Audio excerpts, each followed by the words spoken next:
Alright, welcome everyone. We're Semblance of Sanity. I'm Caleb. I'm Jacob. And we're here for 86, episode 4. Yeah. Kaia is dead. Yeah, Kaia is dead. Uh-huh. And, yeah, Lena got a little bit of an earful. Just a bit. Just a bit. Yeah. A raidful, you know. That's right. Yeah. Yes, exactly. It's a bit parasocial, you know. Mm-hmm. Her dynamic with them. Trying to pretend like she's getting, you know, actual relationship with them. Right. Because she might be. Maybe. Maybe. But you're definitely not helping their situation. Mm-hmm. So. What are you going to do about that? Mm-hmm. What can you do about that? Send them the map? That might be a start. You know. Sure. Mm-hmm. Yeah. I would love to know, like, what kind of oversight she has, given that she's a major. So she has really, like, very few people in the military that are probably above her, comparatively speaking.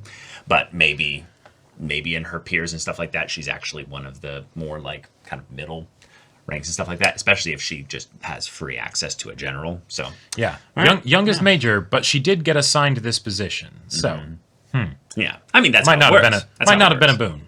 That's how it works, you know. Yeah. Best for the best. Yeah. So, y'all, without further ado, let's get into this.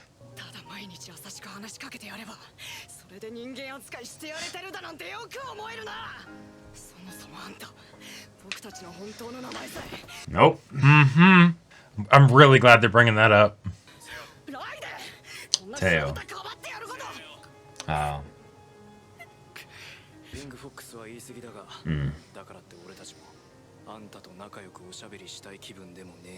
Yeah. Uh-huh. No.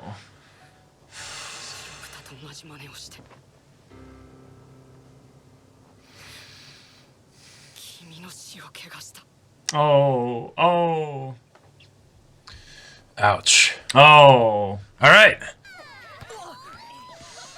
Yeah. A little bit out Still of it. out of it, yeah.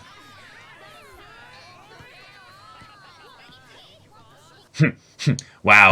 Wow. Wow. Well, okay. Oh.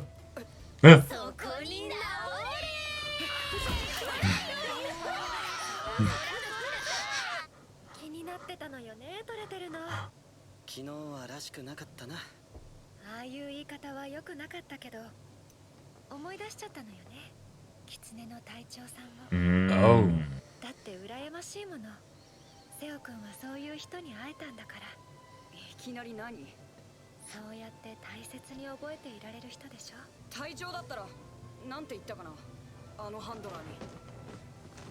狐の隊長か。あんな聖女ごっこの白豚なんかさ。お前の隊長ならそうは言わない。Oh. そう思ってるんじゃないのか。Oh. お前は。Isn't that what you think?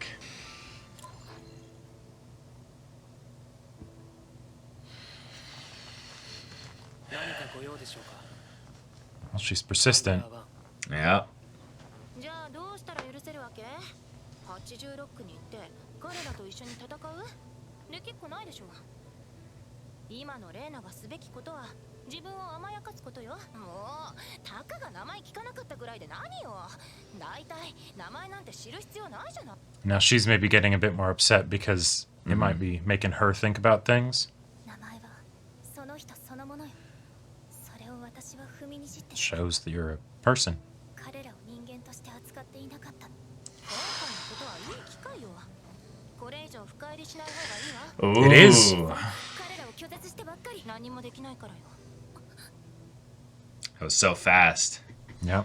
レーナ、戦争はもう始まってしまったのよ。あの頃には戻れない。とにかくハンド。 There it is, the recruitment tactic.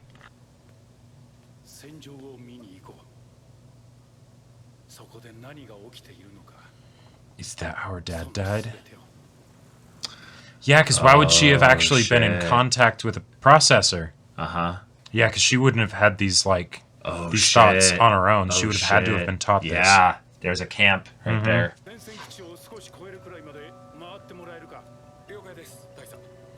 Okay, so he was a colonel. Right, so he can probably do whatever the fuck he wants. Well, right, but he wasn't ever a...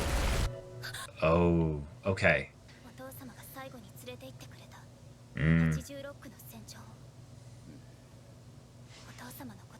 しいですが、実際に86区を見たことで私はこの国の現実を知ることができた。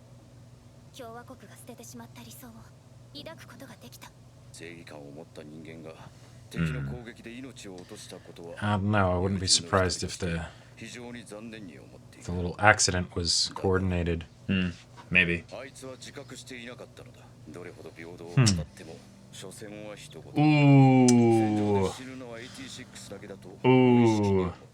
レイナ、私は君には彼のようになってほしくない。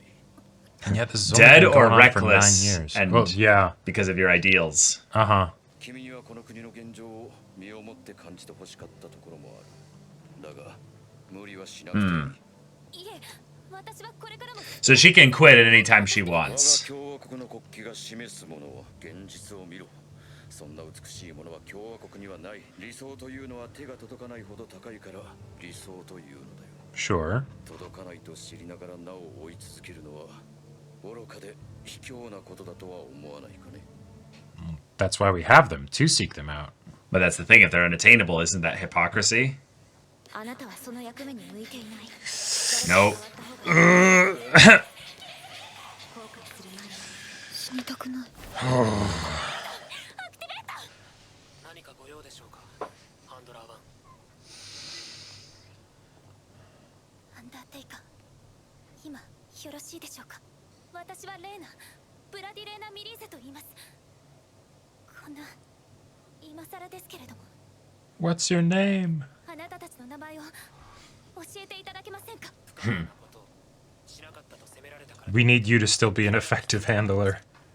For our own sakes. 名前を知ろうとしなかったのは私の比例です。 I think they operate just fine without a handler, but Sure. yeah. 業には傍受できないパラレード下でコールサインの使用が義務付けられ、プ Mm. ロセッサーの人事ファイルも開示されないのだと思います。 Mm. ハンドラーがプロセッサーを人いや間の考えずに進むように、それは卑怯です。私も卑怯でした。ですから名前を、あなたたちの本当の名前を教えて Is she at a いただけませんか。 memorial right now?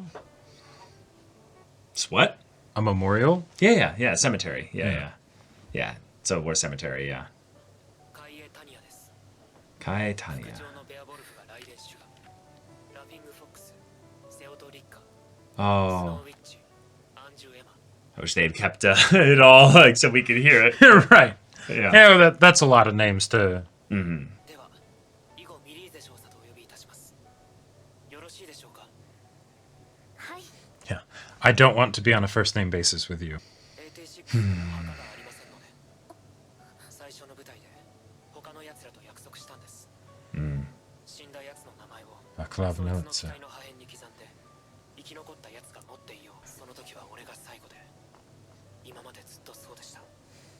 だからこの隊でもそれは俺の役目です。 Hence Undertaker. Mm-hmm. 今までもどれくらいの人数になるのですか。 Too many. 561名です。海エを含めて。あなたはアンダーテイカーなのですね。 Mm-hmm. それもあります。 Mm. 私は死なせた部下と向き合いもせず嘆いただけで。では繋がせましょうか。今ですか。大丈夫です。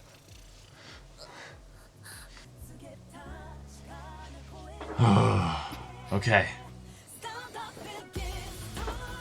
Cool. All right. Right. 戦隊各員、昨日もこれまでも本当にすみませんでした。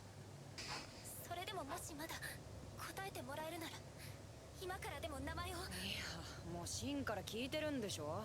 めんどくさいな。伺っています。皆さん本人から教えていただいたわけではありません。誤解してたろ。内容はともかく言い方を。 Nice. Not what you said, But how you said it. Yeah. 僕のジャガーノートのマークは笑う狐なんだけど、 Hmm. 人から引き継いだんだ。元軍人でバカみたいに強くて、 Oh. あんたと同じアルバだった。 Oh. 86だけ戦わせるなんておかしいって最前線まで戻ってきた物好きでさ。 Whoa. Shit. Oh, damn. 他のプロセッサーを守ろうとしてしんがり引き受けて死んだ。Wow. 別に隊長と同じことしろとか思ってるわけじゃない。アイエが言っていたいい人というのはその方のことだったのですね。Mm. 隊長だけじゃないけどね。全員その人なりに必死で戦った人たちだよ。以上、どうでもいい話終わり。I've hit the nail almost exactly on the head with what I wanted to do. So there we go. 可愛いクソ豚ちゃんでも好きに呼んでよ。 I like that she's doing this one-on-one. はい。まず最初に謝っとく。あんたが毎晩繋いでくるのを俺たちは聖女気取りの偽善者の豚がその上でだ。セオが言った通り、俺たちはあんたを対抗とも仲間とも。 But I don't think of you as a pig あ either. んたは俺たちを踏みつけた上で上から綺麗事を吹いている。 Yeah. あんたはハンドラーには向いてない。やめた方がいいぜ。 That is all. 暇つぶしにでもなれるのならまたこれからも繋がせてもらいます。じゃあね、ミリーゼ少佐。ダイヤイルマでした。ハルトです。よろしく。アンジュエマです。少佐。クレのククミラ。 And there's still more. すみません、アンダーテイカー。 There was one more thing I wanted to ask you about. あなたの名前を聞いたと思うのですが。 Yeah. I'm carrying so many other. Mm-hmm. 何か。もしかして奨励農船という方をご存知ではありませんか。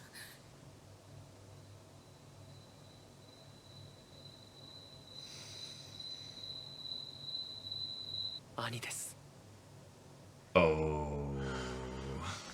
Well, okay. All right. That gave us something to think about there.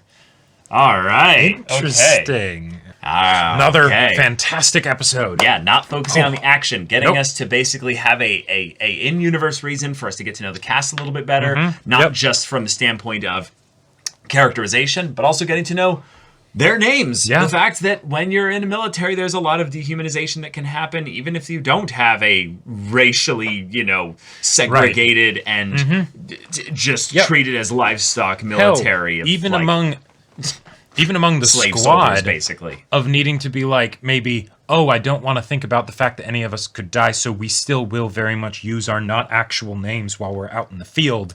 Well, while they're out in the field, that's more just for Sure, speed, keeping call things sign, quick. all Yeah, that yeah. stuff. Yeah, But also, I think that's because they're hooked up to Pararade and stuff, and their names are something that they're precious to them. They don't necessarily want to share them with whoever their handler is. exactly. I loved Yeah. that we got the bit of what's her name, Kurena. Kurena, yeah. Yeah, hesitating and being like, I don't know if I actually want to tell her this. It's like, Yeah.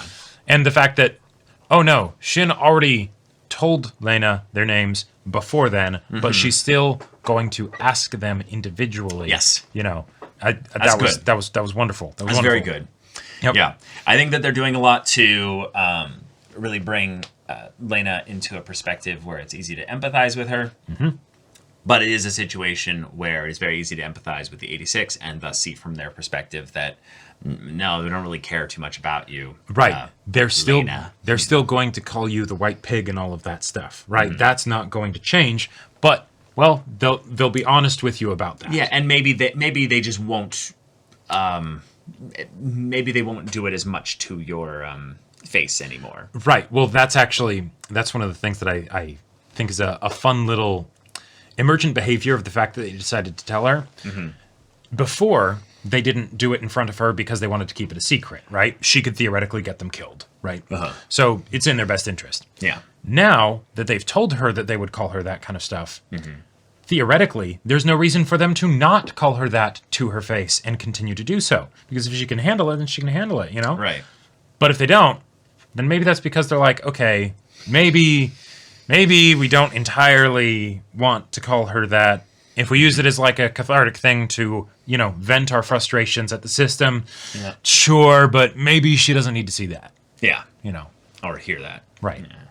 Yeah. I really like that we are doing this as a way to slow down the show and remind us that while we're in a war story kind of setting here, these are people. Yep. They have their own, wants, desires, likes, dislikes, things about them that make them different. And while they're all ultimately going to get into the mech and, save the world, basically, this is a really shitty situation they're in, and they're going to react differently. Some people might be a little bit more patient. Some people might be a little bit more hot-headed. Some people might just have a brother that died maybe in some very specific circumstances while they were living maybe amongst the Alba and wartime hadn't started yet. So and maybe know, potentially, I'm not entirely sure what that last frame was looked implying, like but strangling potentially an Alba. trying to, well, or maybe trying to strangle Shin. Not Maybe. entirely sure. Yeah, but we'll see. We'll see. We'll see. Yeah. That's a whole other thing that we'll get into. Yep. But we have ourselves more understanding as to how Shin, aka Shine, which sounds very similar to Yeah. Shine, which means die, I believe, in Japanese. It's like poetry. It rhymes, Yeah, I mean, it's kanji can be very similar, just in the same way that night and night are Yep. very different from each other. So, Exactly. yeah, And- homonyms, I mean, yeah, when you're naming characters, why not have fun with it, you know? Yeah, and I loved that the brothers' call sign was Dullahan, so Headless Horseman, Right. Bringer of Death. He had the book Skull Knight, which Yep. I don't know what that book is, probably some fictional book, but just the idea of, okay, cool, well, another death bringer, death. And it's like, okay, Yeah. let's beat this over the head. So that's another thing there. Also, now we get some actual time seeing Lena's father, Vaclav, And who was, like you were saying, the last one to die. the last one to die. The last one to die. Last human, right? yeah, Right? yeah. So, okay, that's interesting. But then also the fact that the kinds of things that he was saying are also things that the Republic probably wouldn't like. Two, this is the perspective of someone who has spent a lot of time living and being in the military before this whole dehumanization thing happened, because that's just been in the last 9 years, and that's 9 years from now, not necessarily from when her dad died, because that could have been a while ago. Or no, it was Yeah. a while ago, given how young she was. There might have been, this is something that I feel like they're implying a little bit, is that there might have been a lot of racism before the war, though. Yes, it and this definitely- was just their excuse to... Right. Yeah, you definitely can't Wow. just have something like this happen overnight without build up to it. Oh, For sure. there was probably a lot of discrimination, racism Yep. before this. Yeah. Absolutely, absolutely. But okay, yeah, he decides to take his daughter out to the front lines, not thinking that anything could ever happen, I guess. Yeah, That's but interesting given that he was a colonel and had been in the military for a long time. Yeah, and I just want to bring this up. You're saying this is odd. This is very odd. The idea that Jerome kind of calls him out on it and being like, this was reckless, this was stupid, I think is the show telling us it was not just reckless and stupid, it is odd, and Jerome has had to justify it in that way because he's probably kicking the guy for being like, how dare you go out like that? Like, Right. You and I were, Yeah. like, why? yeah. Like, Yep. why'd you have to do that? Yep. So the idea of brothers, the idea of, family being taken away this episode was very, very on the apparent. nose. Yes. Yeah. So, And in the flashback, you can see that the helicopter was taken out by shots. It wasn't something where like they got to the front lines and then when they were out of the helicopter, something happened. No, it was shot out of the air. whoa, hold on. Yeah. In the last episode, oh, it was just a different type, probably. But there was a specific mention that I think it was the tanks, the lows, don't have good elevation, verticality in their attacks. Oh, Meaning right. if you have the high ground, you basically are going to kill that Right. Legion unit. So it's probably just that specific type is good against ground and bad against air. But But yeah, Jacob and I got some weird sus vibes in terms of meta. it could be, yeah, Yeah, it could be very easy for and especially since Lena is a child, yeah. was a child at the time, she wouldn't necessarily know. Oh, there's a target. They give it to the people that are out there. Yep. And the processors are like, oh, sweet. We get Sweet, to yeah. kill an Alba. Awesome. They just shoot it out of the sky. The Legion finishes the job because Right, maybe right. they're flying over Legion forces, or something, Totally. they're nearby or something like that.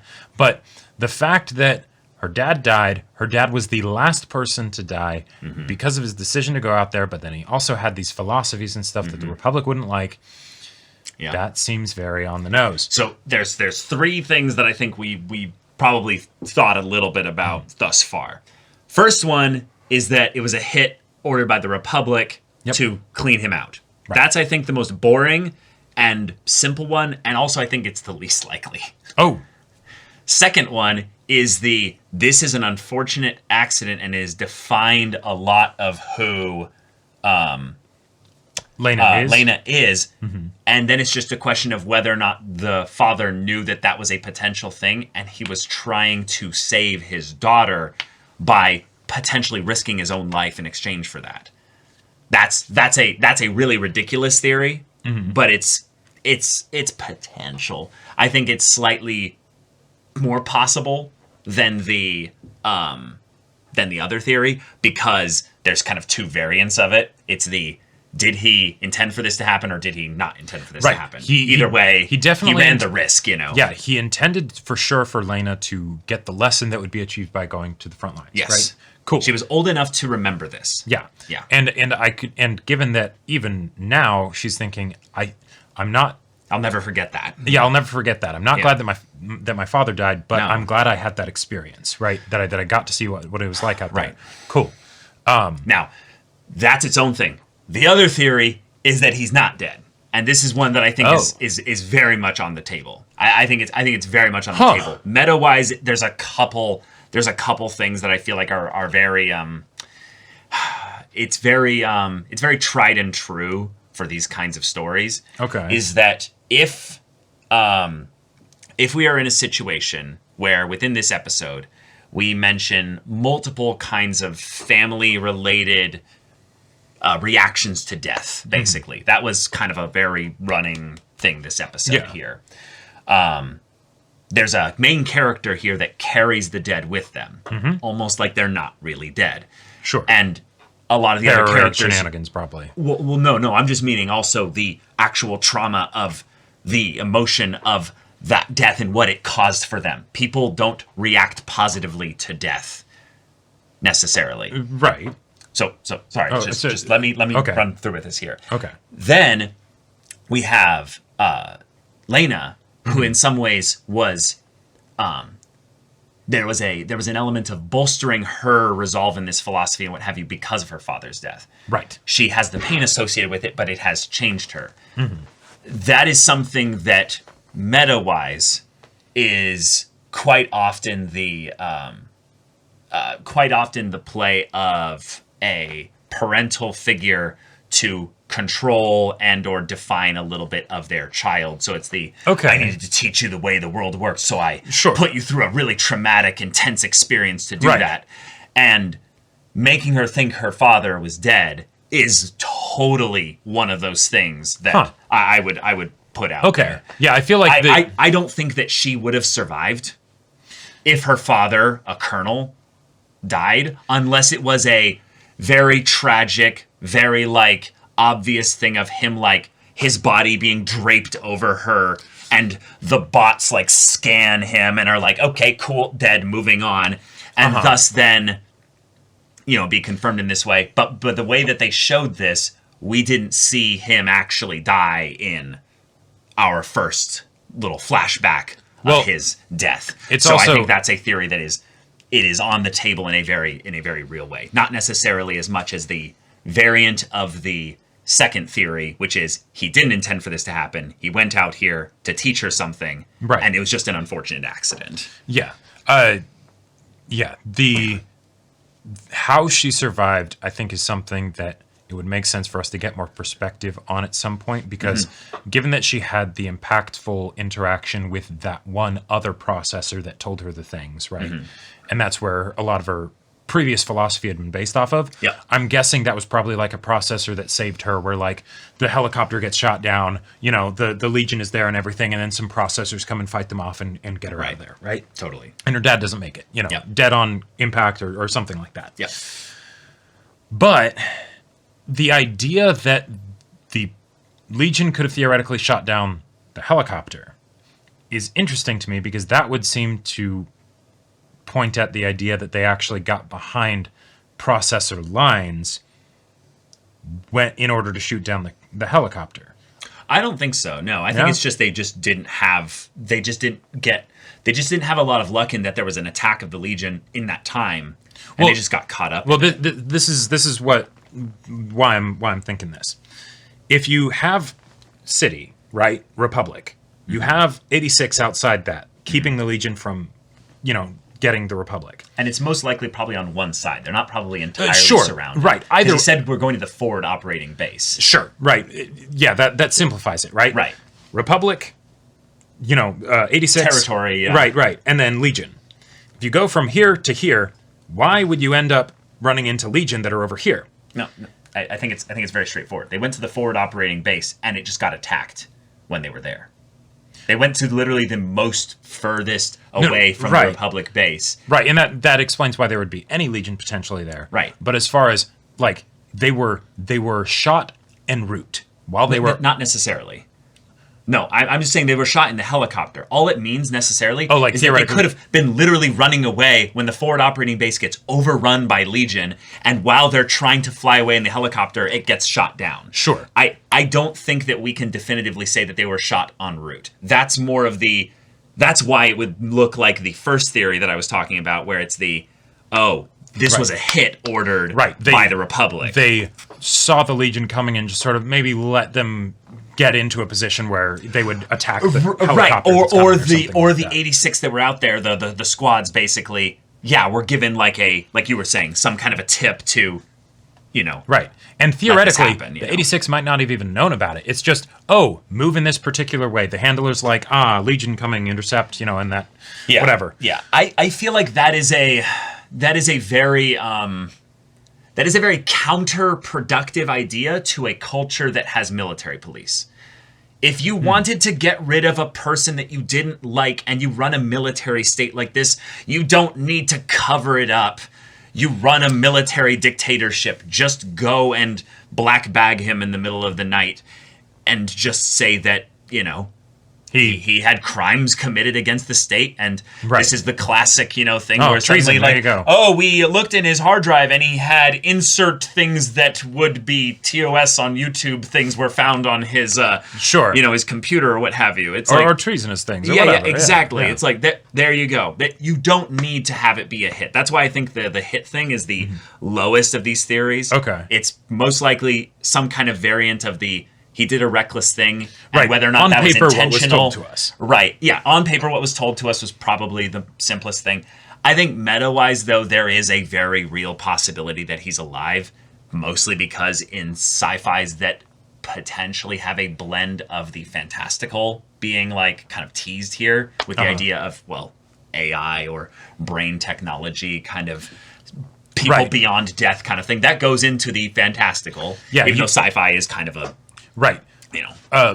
Regardless of what for the that. circumstances are for it, Lena's father is a very important piece in what's Her going story, on yeah. in her story. Whether it's just as informing her present and who she is. Right, exactly. Or it's her interactions with her mom and them talking about her father and, I don't want you to make the same mistakes your father did, and, or Yeah. whatever. Or her talking with her uncle, or something that ends up being a motivation for her to be like, oh, yes, the Republic really is vile and despicable, not just because of the 86, but because they, did some kind of hit on him or something like that. Who knows? Yeah. But, And also just because I love my kooky theories, the fact that Jerome's words have a double meaning no matter what, but if you add into the possibility that Yeah. if he's alive, there's a possibility that then there's a thing of where it's like, no, we're fighting your father right now. I don't want you to end up like him and turn against us, maybe. sure. Because that's the thing. He looked at the camps and said, this has to end. Like, he was looking at the camps. He's like, this has to end. He understood basically the evil that's being done here. Right. And at the very least was not, I think saying that he is working with the Legion, that was a bit of a stretch. No, I think if he's alive on some level, then the Legion didn't kill him. Like, wasn't it a Legion attack? Like that was very clearly the Legion out there, right? Yeah. Yeah. Or he survived the same way that Lena survived. Well, right, but that's the and thing. they just didn't tell her, whatever. Right. But I still find it as a thing of where there's a possibility, and I just have to bring that up. Yeah. Yeah. Okay, so there was another character, though, that was established as an important character, and that's Shin's brother. Yes. Now, Lena specifically asked about him. So Why did she ask about him? why did she ask about him? What I'm thinking is that he might have been the 86, the processor that saved her and that told her all of that stuff that was very, like, pro-Republic. That could theoretically explain, well, yeah, how she would know him and all that stuff, but also potential conflict between Shin and his brother, if that was them fighting and Shin's brother strangling him, or the other way around, or something like that in the flashback that we got with Shin. Because Shin does not like the Republic at all. If he ended up having a brother that actually ended up being like, you know, pro-Republic, because we have Alba that are pro-86 and that even go and fight on the front lines with them. You know, what if you had some kind of situation like that? You know, I don't know. The fact that we end up having it as an end of an episode bit here means that it is at the very least very important, and I don't think just for Shin, but also to Lena. Yeah. So, Yeah. that'll be interesting. I think you're onto something there, because why would he smile in that moment, in that really, like, kind of almost scary moment there? It was like he was like, yeah, I'm kind of proud of what I did. Right, like it was either like dark humor, like the way I could I don't even think rationalize humor, it, maybe. like, right, but like yeah. you know, if you're surrounded by this much death, right, the 561 or whatever it was. Yeah, right? yeah, exactly. You know, that will fuck with your brain, right? Like you will have a very interesting, in particular, outlook on life. You know, so I could definitely see him giving a sardonic smile as a way to deal with the fact that, oh yeah, after all this, and now the handler's bringing up my brother. Great, you know. But if it's not, then yeah. All we know is that the place that they were at, that looked like a school or a library or something like that, there was an Alba there in the background, and they were wearing, like, civilian clothes. Yeah. So this was pre-war, all that stuff. Yep. And someone was being strangled. Right. At the end there.